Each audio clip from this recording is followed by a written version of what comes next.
Une entreprise comme Réel, comme elle vend des machines sophistiquées, intégrées à des process sophistiqués, c'est de la technique qu'elle vend. Elle vend des trucs qui vont marcher.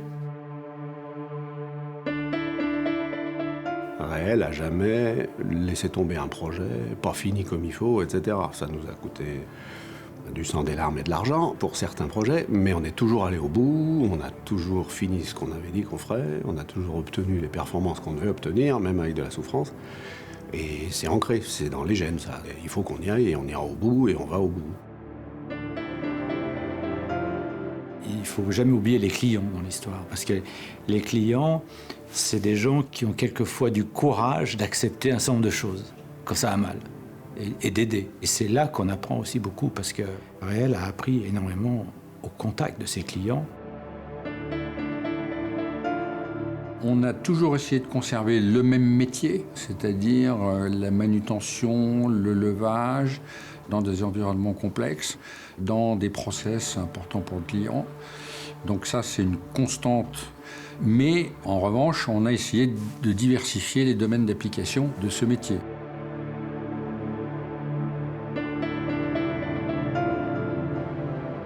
Les galons, on s'en fout un peu, et c'est bien l'expertise technique qui prime et qui mène un peu la danse dans l'entreprise. Donc du coup, ils y ont vraiment leur place. Et je pense que pour l'instant, on a quand même beaucoup plus d'exemples de greffes qui ont très bien pris, et au contraire, de jeunes qui ont tendance à évoluer plutôt plus vite que les générations d'avant, que l'inverse. Donc oui, non, moi je suis très positif.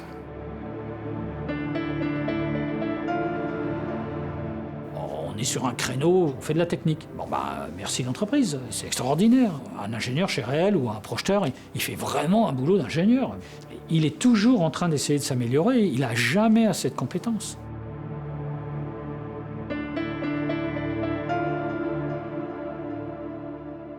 Ils associent dans leur personnalité à la fois le côté, on va dire, rêveur, l'imagination, la capacité à aller au-delà des connaissances déjà acquises. Tout est possible. Et puis quand même cette capacité à maîtriser toujours le détail, parce qu'à la fin, il faut bien qu'elle soit pensée suffisamment dans le détail pour fonctionner. Et puis au fur et à mesure qu'on avance, on doit être à l'écoute de l'environnement. Quand tout le monde est à l'écoute de l'environnement et qu'on intègre ça comme dans notre façon de penser en termes de retour d'expérience, oui, on est prêt.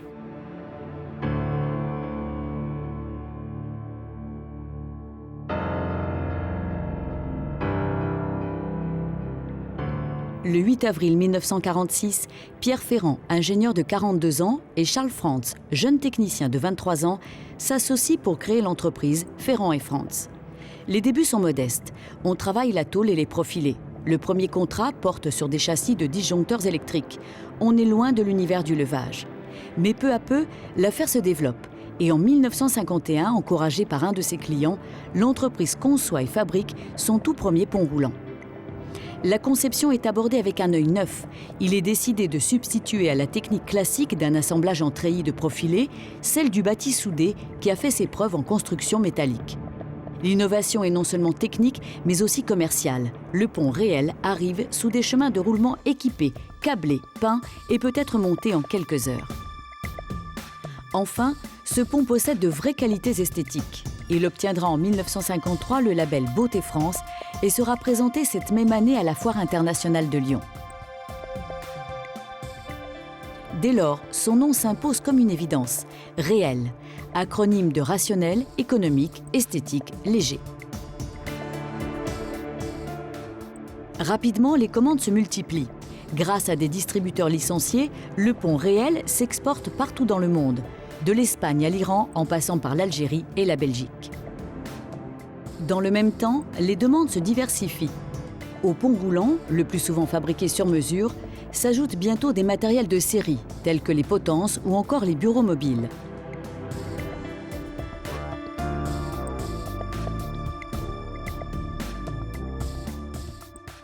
Le destin de l'entreprise bascule lorsqu'en 1956, Charles Frantz apprend par un article du Progrès, quotidien lyonnais, qu'une centrale nucléaire est en train de se construire à Marcoule, dans le sud de la France. Depuis quelques jours, la France, avec la pile G1 de Marcoule, qui est en passe de devenir l'un des plus importants centres atomiques d'Europe, produit de l'électricité d'origine nucléaire. La France est donc le premier pays de l'Europe continentale de l'Ouest à produire de l'électricité à partir d'une centrale atomique. Atomique, je ne savais pas trop ce que ça voulait dire, mais enfin atomique, ça faisait bien. Je me suis retrouvé à Marcoule et on a obtenu la commande d'une petite potence qui dessert G1. Ce premier contrat et ceux qui vont suivre pour G2 et G3 permettent à l'entreprise de se faire une place dans le secteur du nucléaire. Et de nouveaux équipements lui sont bientôt commandés par le CEA, le Commissariat à l'énergie atomique. Mais l'entreprise est présente sur d'autres secteurs. Ainsi, en 1959, le Jumbo fait son apparition. Il est conçu par Ferrand et Franz pour aider au percement du tunnel du Mont Blanc.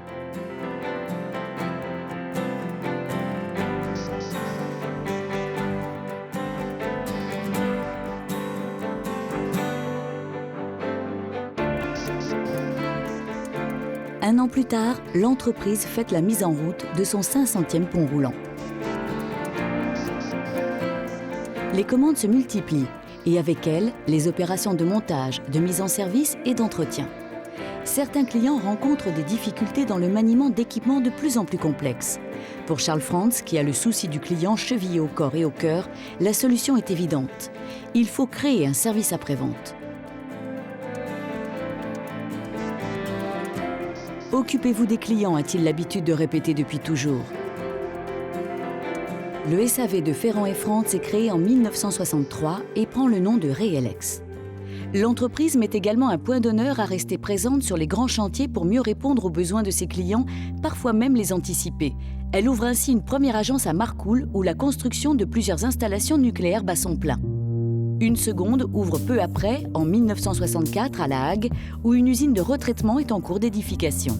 À la fin des années 1960, Ferrand et Franz se lancent à la conquête d'un secteur industriel qu'elle n'a encore jamais pénétré, l'aéroportuaire.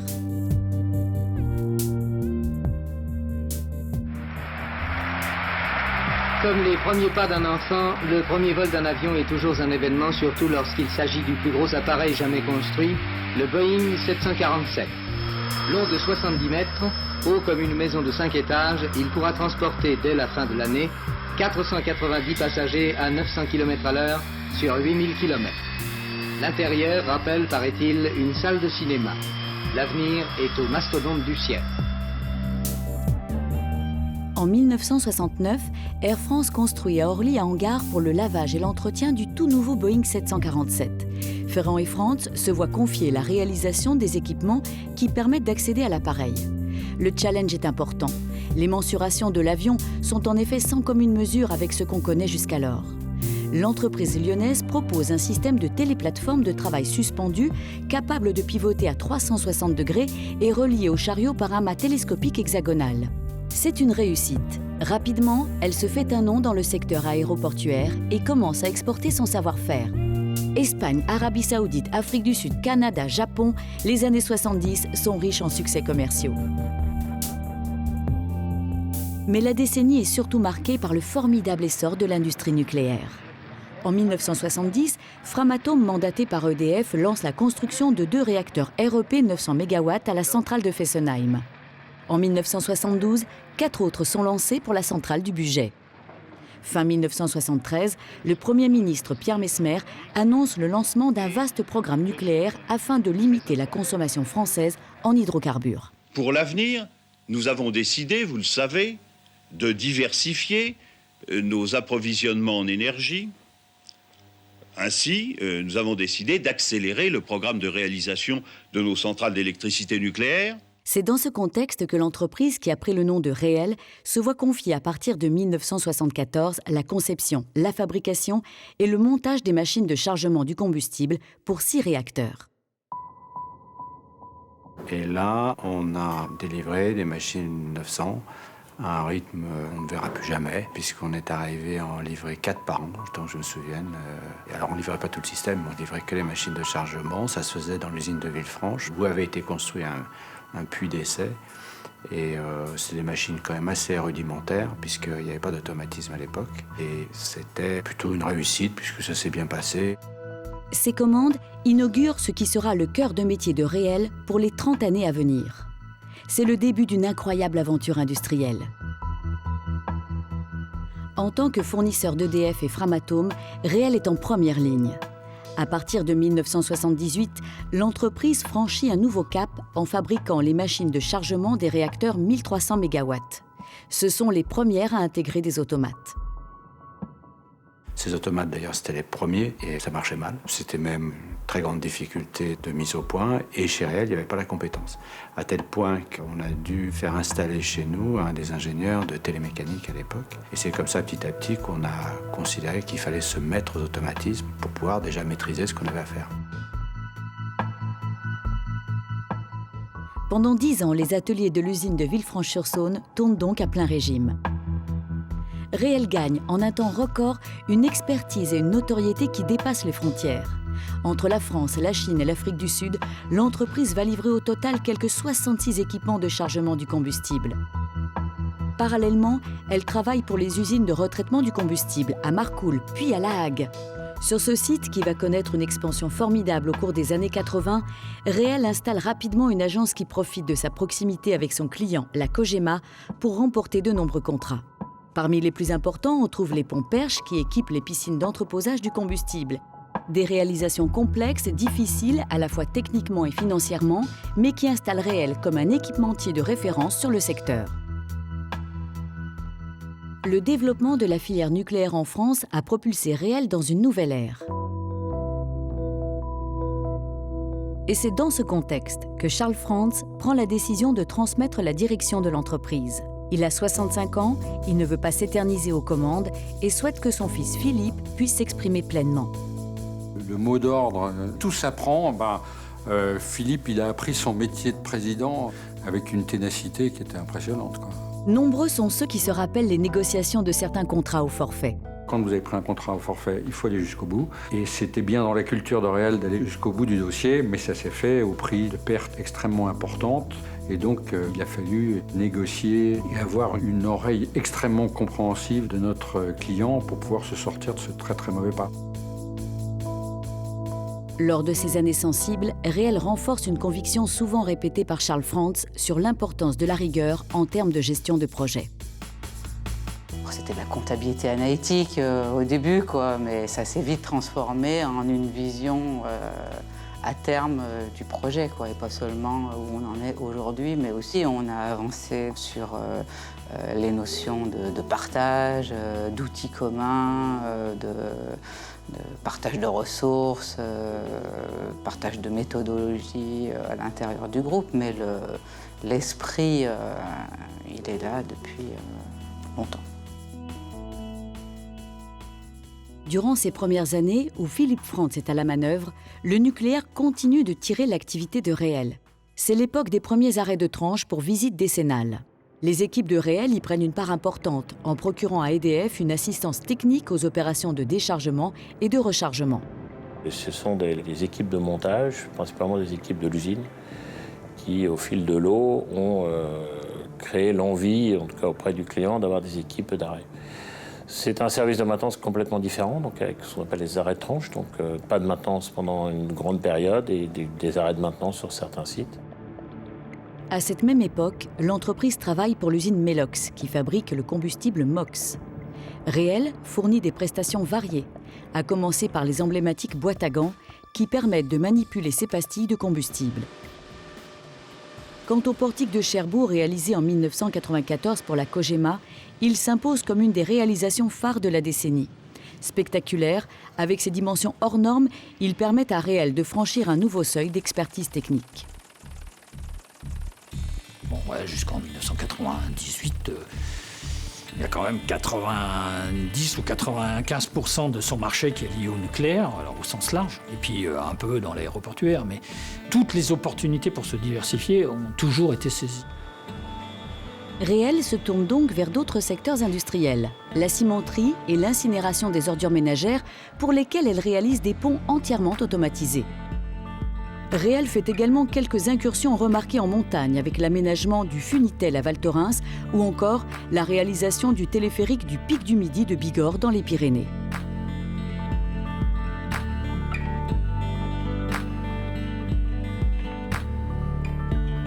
Réel compte aussi sur le développement de ses activités de service. Au début des années 80, une équipe entièrement dédiée à la maintenance a été installée à La Hague, à côté de la Cogema. Le schéma de maintenance devait évoluer vers des gens de maintenance pure, d'entretien, on va dire, vers des personnes qui allaient faire du service, c'est-à-dire s'approprier le matériel et surtout développer une maintenance en connaissant le matériel et en surtout les aidant à faire de l'exploitation, parce que les appareils rentraient vraiment dans un process de fabrication. Mais c'est un tournant important de Réel aussi, parce que c'est la première fois qu'on s'est installé durablement chez un client. L'équipe qui a été développée, à l'époque poussée par Charles Frantz, est une équipe qui a plu au client et qui lui a permis de construire l'avenir et la suite avec eux. En se positionnant comme concepteur-mainteneur, Réel gagne des contrats de maintenance de long terme qui permettent de créer un cercle vertueux. L'entreprise bénéficie grâce à ces contrats de retours d'expérience qui apportent des pistes d'amélioration en conception et en fabrication. 1996 marque un tournant pour l'histoire de Réel. Cette année-là, la PME française qui fête son 50e anniversaire devient un groupe international en faisant l'acquisition d'une entreprise canadienne, COH. Au-delà d'acheter une entreprise, ce qui était bien, c'est qu'on achetait un observatoire sur un continent dans lequel on n'était pas. Ce qui nous a intéressé, c'est qu'au fond, COH faisait exactement le même métier que Réel, c'est-à-dire il faisait des ponts roulants, mais pas du pont roulant standard, des ponts roulants spéciaux pour des applications particulières. Donc c'était vraiment une approche sur le plan technique et sur le plan du process industriel qui était extrêmement similaire. COH, installé au Québec, est spécialisé dans les équipements de manutention pour l'industrie automobile, la cimenterie, l'hydroélectricité et l'aluminium. Une diversification bienvenue en ces temps où Réel voudrait faire baisser le poids du nucléaire dans son chiffre d'affaires. Il apparaît bientôt que l'aluminium en particulier recèle un potentiel intéressant. Mais il faut un nom, une réputation pour s'imposer dans ce secteur. C'est chose faite avec le rachat de NKM en 1999. Le savoir-faire reconnu de cette société néerlandaise dans la conception de ponts de fours à cuire et de machines de manutention permet à Réel de décrocher un premier gros contrat. Chaque fois qu'on a fait des acquisitions, en tout cas quand il s'est agi de COH ou de NKM Neul, les premières années ont été largement au-delà de nos espérances. Ça s'est très bien passé. Bon, je pense qu'il faut avoir un petit peu de chance, mais on l'a eu chaque fois. Les années suivantes, le pôle aluminium se consolide au sein du groupe.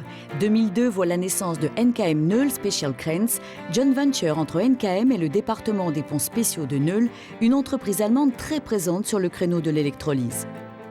En 2002, 6 ans après le rachat de COH, la taille du groupe a plus que doublé et près du tiers des effectifs se trouve désormais à l'international. Parallèlement à ses efforts d'internationalisation, Réel consolide son activité en France et fait une percée dans le secteur de la défense nationale. En 1996, l'année où COH a rejoint le groupe, les équipes Réel remportent une première commande pour Airbus Defence and Space, 4 têtes de manutention permettant de charger et de décharger les missiles M45 des sous-marins de la force océanique stratégique française. Il a fallu se mettre alors standard de travail, au sens méthode de management, en termes de développement d'équipement. Et c'est un progrès aussi. C'est-à-dire qu'il y a toute une méthode de développement, de conduite de projet qui est très élaborée, où on doit justifier de manière permanente qu'on atteint les objectifs de conception. Et puis après, il y a eu le programme M51. Dans le programme M51, on a rapidement grimpé dans l'idée qui se faisait de nous par rapport à leurs fournisseurs habituels. Pour ce missile nouvelle génération, Réel va fournir de nombreux équipements qui couvrent toute la chaîne de manutention du missile, de son assemblage à son introduction dans le sous-marin. Ce projet longue durée permet au groupe de tisser une véritable relation de confiance avec son client et de conforter sa place sur un marché à la fois très spécialisé et extrêmement exigeant en matière de sûreté. En 2002, une nouvelle filiale est créée, Axo, dédiée à la surveillance et à la réparation des grandes installations industrielles nucléaires. La même année, rachat d'ATEA à Nantes, une filiale de Framatome Areva spécialisée dans la fabrication d'équipements pour l'industrie nucléaire. Ils faisaient les transferts et je me suis dit, faisant la machine de chargement, les transferts, est-ce qu'il y a dans le bâtiment combustible, on fera des systèmes. Et faire des systèmes, C'est très intéressant dans la relation des clients parce qu'il a plus de facilité, quoi. Il achète une chaîne complète, il n'a pas à gérer les interfaces. Et ça s'est révélé être vrai. Et au début, ça a été un mauvais achat parce qu'on n'avait pas de charge. La charge dans le nucléaire au début des années 2002, 2003, c'était très mauvais. On démarrait les années, on n'avait pas de carnet de commande. Et on s'est retrouvé avec Tateva en plus à charger. Et je crois qu'on a eu 3-4 années difficiles. Là, pour le coup, on perdait de l'argent. Mais l'histoire a fait qu'au moment du redémarrage, ça nous rendait forts. En ces années 2000, l'entreprise, pleinement consciente de l'importance des hommes et des compétences au service de son développement, va lancer plusieurs chantiers structurants. Il y avait deux axes principaux, c'était à la fois la création et l'accompagnement à un niveau important de l'activité service. Il y avait de gros besoins en matière de ressources humaines et à la fois de recrutement, d'accompagnement, de formation. Et puis la même chose pour la diversification technique, parce que c'est quand même pas tout à fait la même chose de travailler sur des machines d'aluminium ou sur des machines de chargement de combustible en centrale nucléaire. En 2005 et 2007, les équipes se lancent dans la fabrication du poste de manutention de combustible, des racks et des guides de grappe pour Olkiluoto et Flamanville 3. En 2006, Réel signe un contrat pour la fourniture des postes de manutention du combustible des 2 nouvelles tranches de la centrale nucléaire de Lingao en Chine. Et en 2011, elle sera retenue pour équiper 10 autres centrales chinoises. Réel décroche aussi de nombreux contrats auprès d'EDF pour la modification des machines de chargement lors des visites décennales. Des opérations qui visent à améliorer la sûreté et les performances des équipements.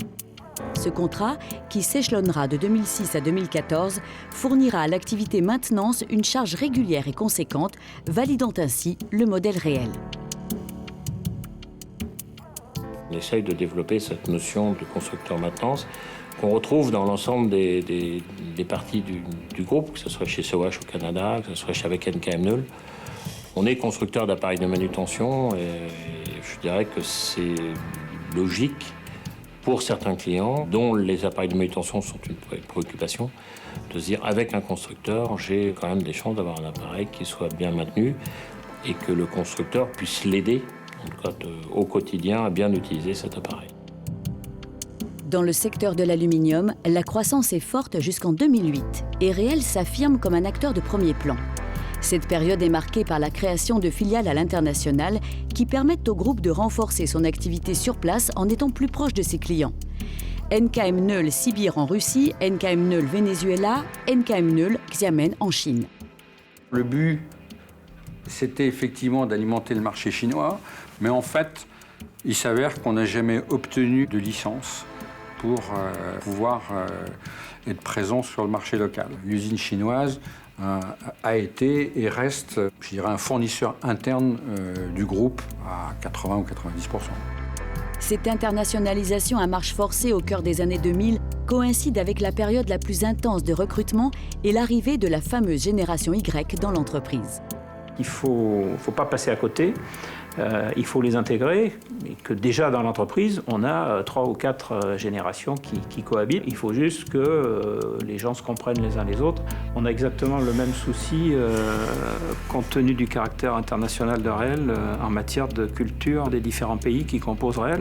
Il faut avoir compris les différences culturelles, les avoir intégrées, ne pas porter de jugement de valeur en se contentant de les comprendre, de se dire, bah oui, ils pensent comme ça, ou ils pensent pas comme ça, ou ils pensent autrement, sans juger, mais juste pour essayer de comprendre et de mieux se comprendre derrière.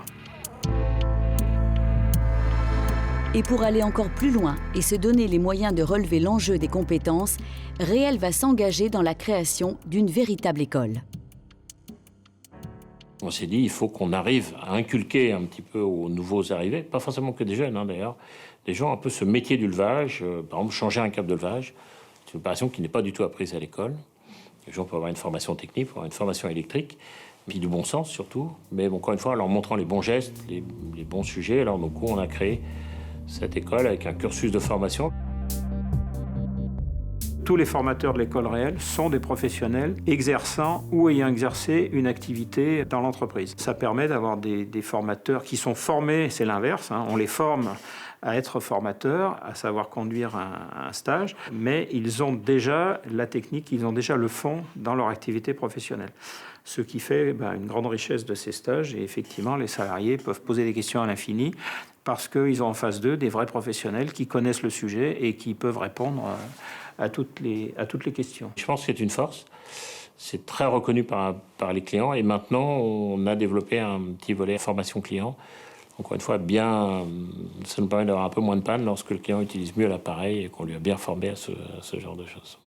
Dans ces mêmes années, Réel prend acte de la constitution d'un véritable groupe et se dote de son premier outil de langage commun, un ERP. Ce qui est intéressant, c'est que ça oblige à connaître en fait l'ensemble de l'organisation pour vérifier la pertinence et puis vérifier que chacun s'y retrouve, arrive à implémenter son savoir-faire dans l'outil pour que l'outil s'enrichisse du savoir-faire de chacun et en même temps uniformiser les méthodes. Au Moyen-Orient, la croissance est également au rendez-vous. En 2006, Réel remporte ainsi l'un de ses plus gros contrats de la décennie. Il s'agit d'équiper la gigantesque usine de Qatalum, une joint venture entre la compagnie norvégienne Hydro, fidèle client de NKM Neul, et l'État du Qatar.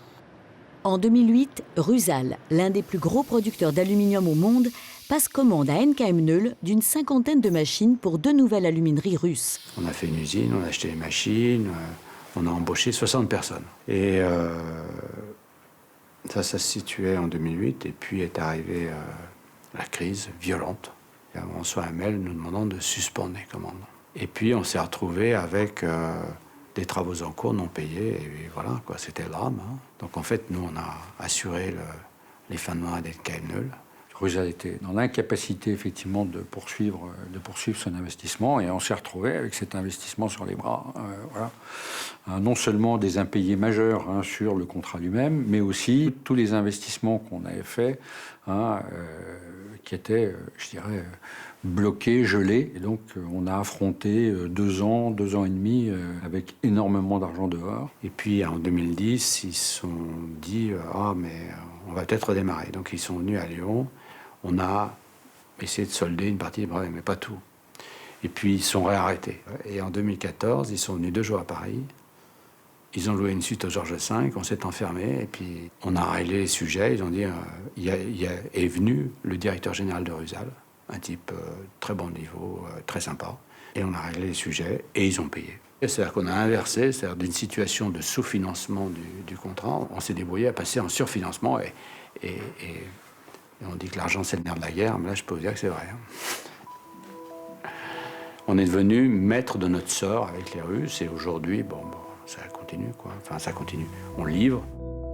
Il est un autre secteur dont l'essor va être éclatant au cours des décennies 2000 et 2010.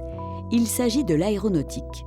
Moi, j'ai passé des années à aller voir Airbus en leur disant qu'on pouvait faire des équipements d'accès aux avions, parce que c'était notre spécialité, qui était quelque part intégrée dans leurs installations de construction d'avions. Simplement, ils avaient leur fournisseur traditionnel de l'époque, et on a passé de nombreuses années sans pouvoir même faire une offre. On n'était pas écouté, pas entendu. En 2002, Réel remporte un contrat historique auprès d'Airbus. La maîtrise d'œuvre, l'étude et la réalisation de 3 postes essais-finition de 66 mètres de long pour la chaîne d'assemblage finale de l'A380, l'avion de ligne le plus grand du monde. Pour honorer la commande, un pôle d'activité est créé au sein du groupe, la Product Unit Aéronautique. Une équipe s'installe à Toulouse qui deviendra bientôt l'agence Sud-Ouest. En 2003, elle décroche le contrat de maintenance de la FAL et des outillages de l'A380, devenant ainsi le premier équipementier à faire aussi de la maintenance sur site. Mais c'est surtout sur le projet de l'A350, une nouvelle génération d'avions long courrier plus légers, que les équipes Réel sont mobilisées les années suivantes. On savait peu ce qu'était l'assemblage d'un avion dans le détail chez Airbus. Quand on a fini le 380, on savait beaucoup, Donc tout ça, ça nous a permis d'avoir des bases qui étaient reconnues pour se mettre sur le 350. Et du coup, être sélectionné pour faire cette ligne d'assemblage complète cette fois-ci. En 2008, les équipes Réel remportent ainsi un appel d'offres pour la fourniture des équipements de la ligne de production Center Windbox sur le site Airbus de Nantes. En parallèle, Réel fournit 15 ponts suspendus destinés à la manutention et au montage des voilures de l'A350 qui seront fabriqués par MC Levage, nouvelle filiale du groupe. Mais alors que l'avenir se profile sous les meilleurs auspices, un événement majeur va marquer le monde et plus particulièrement le marché historique de Réel.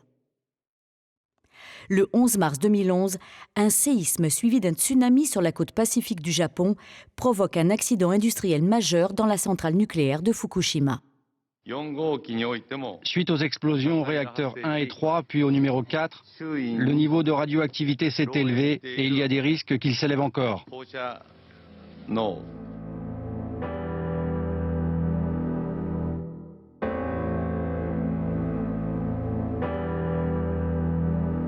L'accident remet en cause certains dogmes de l'infaillibilité de la sûreté nucléaire. Les conséquences sur l'activité sont difficiles à évaluer. Elles seront radicales en Italie et surtout en Allemagne. À la lumière de ces événements dramatiques, l'industrie du nucléaire doit aussi repenser le risque dans ses choix de conception, d'installation et de service.